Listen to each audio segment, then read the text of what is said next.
आप सभी को मेरी सादर नमस्ते और लाइव दर्शकों का भी स्वागत करता हूँ, अभिनंदन करता हूँ कि वो यूट्यूब के माध्यम से आर्य समाज सुशांत लोग से जुड़े हैं, इसलिए आपका भी बहुत बहुत आभार। आगे बढ़ते हैं सीधा कि आज स्वामी जी राजकोट में पधार चुके हैं। तो स्वामी जी 25 दिसंबर को अहमदाबाद से राजकोट जाने के लिए रवाना हुए और 31 दिसंबर को वहाँ पहुँचकर कैंप की धर्मशाला में ठहरे। स्वामी जी ने उसी धर्मशाला में 8 व्याख्यान दिए जो कि निम्न विषय पर हुए। पहला ईश्वर पर, दूसरा धर्मोदय पर और तीसरा वेदों के अनादित्व और अपौरुषत्व पर, चौथा पुनर्जन्म पर, पांचवा विद्या अविद्या मुक्ति और बंधन पर, छठा व सातवां आर्यों के इतिहास पर तथा आठवां कर्तव्य पर। एक दिन व्याख्यान होता था और दूसरे दिन शंका समाधान के लिए रखा जाता था ताकि जिस किसी को भी कोई संदेह हो तो उसे निवृत्त कर ले और किसी को कुछ पूछना हो तो वो भी पूछ ले। व्याख्यानों के विषय स्वामी जी स्वयं नहीं निश्चित किया करते थे। जिस विषय पर लोगों ने स्वामी जी के मंतव्य पर सुनना चाहा, उसी विषय पर उन्होंने व्याख्यान देना स्वीकार किया। वेद विषयक व्याख्यान अपूर्व ढंग का था। उनके विषय में हरगोविंद दास कहते हैं कि उस दिन हमें स्वामी जी की विद्वता, गंभीर चिंतन और सूक्ष्म विचारों का परिचय मिला। मैंने ऐसी वृत्तिकता कभी नहीं सुनी। महाराज के उपदेशों से लाभ उठाने अनेक लोग उनके पास आते थे। कोई किसी विषय पर वाद प्रतिवाद भी किया करते थे। एक दिन पंडित महीधर और जीवन राम शास्त्री उनके पास आए और मूर्ति पूजा और अद्वैतवाद के विषय में शास्त्रार्थ करने लगे। पंडित महीधर ने पहले मूर्ति पूजा सिद्ध करने का प्रयास किया, परंतु स्वामी जी ने सीध ही उन्हें निरुत्तर कर दिया।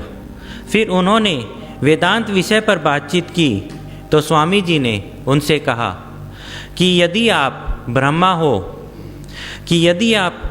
हो तो अपने शरीर से 3.5 करोड़ लोमों में से एक को उखाड़ कर फिर से वहीं स्थापित कर दीजिए। ब्रह्मा सर्वज्ञ है और आप अल्पज्ञ हैं, फिर आप ब्रह्मा कैसे हो सकते हैं? इस पर पंडित महीधर कुछ न कह सके और निरुत्तर हो गए। राजकोट में काठियावाड़ के राजाओं के पुत्रों की शिक्षा के लिए राजकुमार कॉलेज है।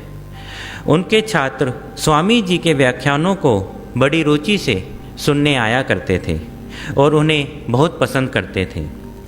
एक दिन कुछ राजकुमारों ने महाराज से कहा कि कॉलेज में पधारें और व्याख्यान देने की प्रार्थना की। महाराज ने प्रसन्नतापूर्वक उसे स्वीकार कर लिया। कॉलेज में जाकर उन्होंने अहिंसा परमो धर्म का उपदेश दिया और मांस भक्षण के दोष इस ढंग से दिखाए कि कॉलेज के प्रिंसिपल मेघना टेक साहब सुनकर चकित हो गए। उन्होंने स्वामी जी के कथन के विरुद्ध कोई युक्ति ना सूझ सकी और उन्हें केवल एक बात कहने को मिली कि स्वामी जी ने कहा था कि मांस भक्षण पाप है। इस पर प्रिंसिपल महोदय ने व्यंग्यपूर्ण स्वर में कहा कि यदि मांसाहार पाप है तो ये सब राजकुमार मांसाहारी होने के कारण नरक में जाएंगे। किसी भी ईसाई के मस्तिष्क में यह बात सहसा नहीं बैठ सकती कि मांसाहार और प्राणी हिंसा पाप कर्म है। यदि मांस बिना हिंसा के प्राप्त हो सकता और उसमें अन्य दोष न होते तो आर्य शास्त्र उसे हे न ठहराते।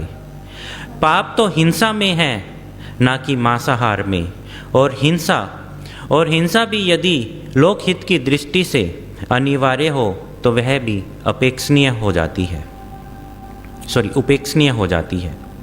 स्वामी जी ने उत्तर दिया कि जिस समय आर्य लोग भारतवर्ष में वन जंगलों को काटकर अपनी बस्तियां और खेतियां बढ़ा रहे थे, उस समय सिंह आदि हिंसक जंतु उनके पशुओं का और स्वयं का प्राण नाश करते थे और मृग आदि जीव उनकी खेतियों को हानि पहुंचाते थे। तो आर्य ऋषियों ने उक्त प्राणियों का शिकार करने के लिए क्षत्रियों को विहित कर दिया था, क्योंकि बिना इसके उनके प्राण और धन धान्य और पशुओं की रक्षा नहीं हो सकती थी।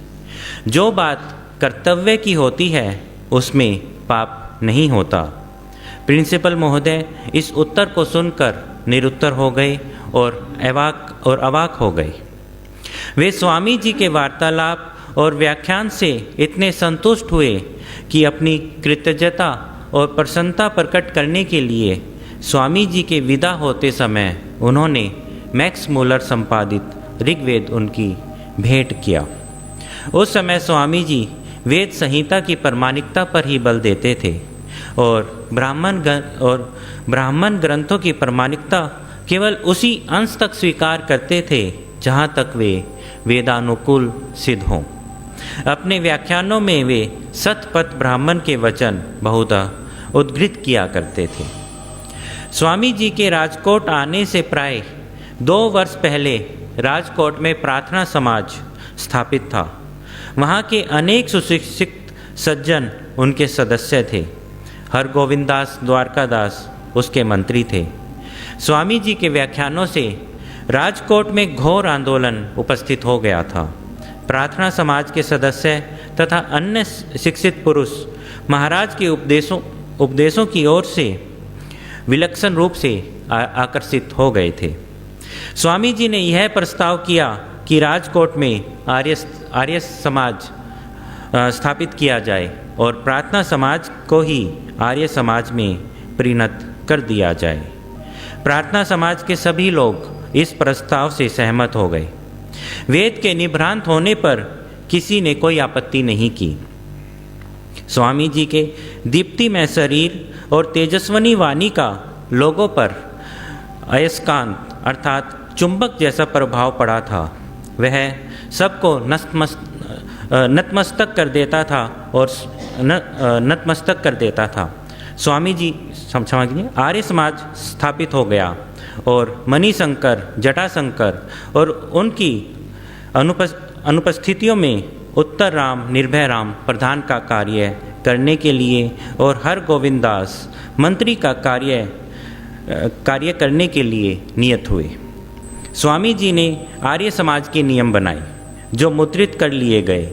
इनकी 300 प्रतियां जो कि स्वामी जी ने अहमदाबाद और मुंबई में वितरण करने के लिए रख ली थी, शेष प्रतियां राजकोट और अन्य स्थानों में बांटने के लिए रख ली गई थी, जो राजकोट में बांट दी गई और शेष गुजरात, काठियावाड़ और उत्तरी भारत के प्रधान नगरों में भेज दी गई।